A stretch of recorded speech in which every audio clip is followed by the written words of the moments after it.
आज हम आपके साथ एक British science thriller film share करने वाले हैं जिसका टाइटल है द नेशनल एंथम। इस कहानी की शुरुआत में हम ब्रिटिश प्राइम मिनिस्टर माइकल कैलो को देखते हैं जिन्हें एक कॉल आता है।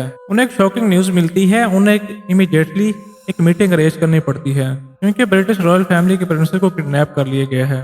पीएम की पर्सनल असिस्टेंट उन्हें एक वीडियो दिखाती है जो कि किडनैपर ने भेजी थी। वीडियो में प्रिंसेस सुजाना की बॉडी पर खून लगा होता है और किडनैपर उसे एक स्क्रिप्ट पढ़ने के लिए देता है जिसमें उसकी डिमांड लिखी हुई थी। पीएम को जानना था किडनैपर की डिमांड क्या है, ऐसा ही किसी दहशतगर्द की रिहाई या किसी मुल्क की कर्ज माफी। लेकिन जो आगे होने वाला था उससे पीएम के पांव से जमीन निकलने वाली थी।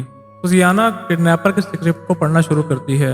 उन्हें पता चलता है आज शाम 4 बजे पीएम माइकल कैलो को लाइव टीवी पर एक पिग के साथ सेक्सुअल इंटरकोर्स करना होगा, जिसके लिए किडनैपर ने कुछ रूल्स भी डिसाइड किए हैं। अगर सब कुछ सही से फॉलो किया गया तो प्रिंसेस को किडनैपर उसी टाइम छोड़ देगा। माइकल ये जानकर हैरान हो जाता है कोई इतना भी किसी हद तक गिर सकता है, क्योंकि अब प्रिंसेस किडनैप हो चुकी थी तो इसका उसके बहुत प्रेशर था। वीडियो काफी वायरल हो चुका था। वीडियो डिलीट करने के बाद भी 1 घंटे के अंदर 50,000 लोग इस वीडियो को देख चुके थे। ब्रिटिश गवर्नमेंट डी नोटिस जारी करती है जिस पर किसी भी न्यूज चैनल को इस वीडियो को दिखाने की परमिशन नहीं थी। ये खबर अब आग की तरह फैल चुकी थी कि सुजियाना किडनैप हो चुकी है और पीएम को उसे बचाने के लिए किडनैपर की पोजीशन को फॉलो करना होगा। लोगों को इंटरनेट पर ये वीडियो मिल रही थी लेकिन न्यूज चैनल पर इसका कोई जिक्र नहीं था। न्यूज चैनल की टीम आपस में जो झगड़ा कर रही थी, जब सब कुछ लोगों को पता चल चुका है तो हम क्यों ना इसको ब्रॉडकास्ट करें। अब चीफ एडिटर उन्हें कहता है हमें डी नोटिस का पालन करना चाहिए। तभी एक आदमी उसे बताता है कि सभी न्यूज चैनल ने डी नोटिस को फॉलो करना बंद कर दिया है। पीएम का मीडिया एडवाइजर सभी से दरखास्त करता है कि इसको ब्रॉडकास्ट ना किया जाए, लेकिन अब बहुत देर हो चुकी थी। सभी न्यूज चैनल पर इसी खबर को दिखाया जा रहा था। पब्लिक ओपिनियंस लिए जा रहे थे। लोगों के इस हालात पे मिस रिएक्शन थी, जिस पर 28% लोगों का कहना था अगर ये सब टीवी पर दिखाया गया तो सब उसको देखेंगे। किडनैपर्स से कांटेक्ट करने का कोई भी जरिया नहीं था और ना ही उन्हें इतना टाइम दिया गया था कि वो एक प्रॉपर इन्वेस्टिगेशन कर सकें। लेकिन उनके पास प्लान बी था। वो एक अवार्ड विनिंग फिल्म डायरेक्टर को हायर करते हैं ताकि वो लाइव फुटेज पर पीएम के चेहरे को एक्सपोज कर सकें। माइकल कैलो की वाइफ इस बात से बहुत ज्यादा डिप्रेस होती है कि कुछ ही टाइम के अंदर उसके हस्बैंड की करोड़ों लोगों के सामने इंसल्ट होने वाली है, लेकिन अभी तक किडनैपर को कोई भी पता नहीं चला था। माइकल उसे कन्विंस करता है कि सब कुछ ठीक हो जाएगा, लेकिन दूसरी तरफ पार्टी की तरफ से उसे दबाव दिया जा रहा था कि चाहे कुछ भी हो जाए लेकिन प्रिंसेस को कुछ भी ना हो। टेक्निकल टीम वीडियो के अपलोडिंग से किडनैपर का पता लगा लेती है और मिलिट्री की टीम को प्रिंसेस को रेस्क्यू करने के लिए भेजा जाता है। दूसरी तरफ हम देखते हैं इस एक्ट को करने के लिए एक एक्टर को बुलाया जाता है। रेस्क्यू ऑपरेशन के दौरान किडनैपर यूक्रेन के ऑफिस में एक पार्सल भेजता है जिसमें प्रिंसेस सुजाना की कटी हुई उंगली होती है और सभी को बताता है कि पीएम ने उसके बताए के रूल्स को तोड़ा है। दरअसल जब एक्टर शूटिंग के लिए जा रहा था तभी किसी ने उसकी फोटो लेकर सोशल मीडिया पे अपलोड कर दिया था और किडनैपर को इसका पता लग गया था। जब लोगों को पीएम की इस बात का पता चलता है तो उसकी वीडियो देखने वाले लोगों की तादाद 86% हो जाती है, क्योंकि पीएम ने प्रिंसेस की जान को खतरे में डाला था। पीएम को यहाँ बहुत गुस्सा आता है लेकिन यहाँ वो कुछ भी नहीं कर सकता था। रेस्क्यू टीम वहाँ पुराने कैंपस पे पहुंचती है जहाँ पर वीडियो को अपलोड किया गया था। दूसरी तरफ हम यूक्रेन के रिपोर्टर को देखते हैं जिसने इस कैंपस की डिटेल निकाली थी। उसका प्लान ये था कि आर्मी फोर्सेस के पहुंचने से पहले वहाँ की वीडियो को बना ले और आर्मी वहाँ पहले पहुंच जाती है और उन्हें पता चलता है कि किडनैपर ने उन्हें बेवकूफ़ बनाया है। वहाँ पर सुजाना नहीं थी बल्कि एक रिपोर्ट था। वो रिपोर्टर को देख लेते हैं और रिपोर्टर वहाँ से भागने लगती है और सोल्जर उस पर फायर करते हैं और वहाँ की फुटेज को डिस्ट्रॉय करते हैं, लेकिन उन्हें किडनैपर का कोई भी क्ल्यू नहीं मिलता। दोपहर के 3:20 हो चुके थे। लाइव टेलीकास्ट शुरू होने में सिर्फ 40 मिनट बचे थे। प्राइम मिनिस्टर के असिस्टेंट उसे कहती है कि आपको किडनैपर की मांगों को पूरा करना होगा। अगर आप ऐसा कर लेते हैं तो आप लोगों की नजर में हीरो बन जाएंगे। माइकल उन्हें ऐसा करने से मना कर देता है, लेकिन पूरा मुल्क यही चाहता था कि पीएम ऐसा करे और किडनैपर की मांगों को पूरा करे। माइकल अब पूरी तरह से फंस चुका था।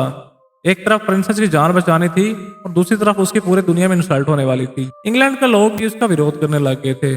उसके पास अब कोई रास्ता भी नहीं बचा था, क्योंकि वो अगर ऐसा नहीं करेगा उसे और उसकी फैमिली दोनों की जान का खतरा होगा।